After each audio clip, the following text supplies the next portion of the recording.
A submersible mission in Antarctic waters has revealed unique ecosystems so rare they deserve special protection, say scientists.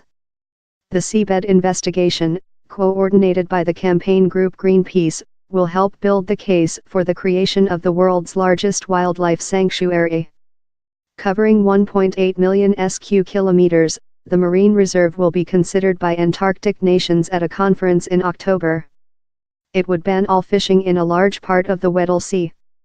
The restrictions would also apply in a zone near the tip of the Antarctic Peninsula.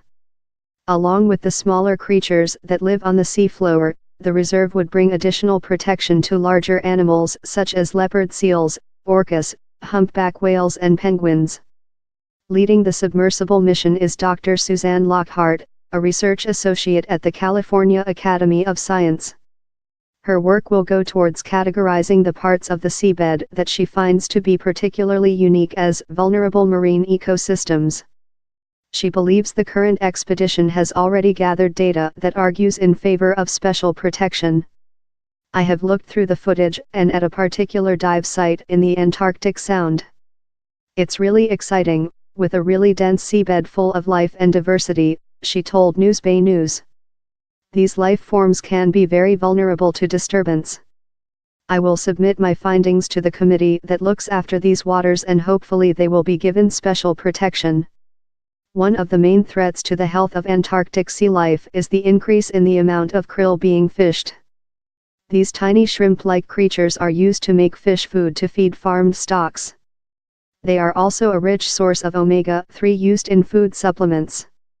However, the crustaceans are a keystone species that sit at the base of a food chain that supports higher animals including whales, seals, penguins and the region's albatrosses and petrels. Disturbances in krill supply can have damaging effects further up the food chain. The body responsible for managing the exploitation of marine resources around the White Continent is the Commission for the Conservation of Antarctic Marine Living Resources, or CCAMLR.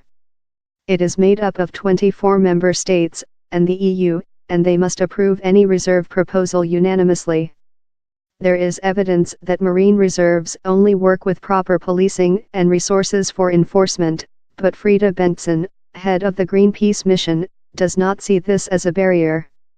I think today when we have increased satellite cover, for example, I think the use of modern technologies is going to be very important for making sure that no activities happen in these sanctuaries.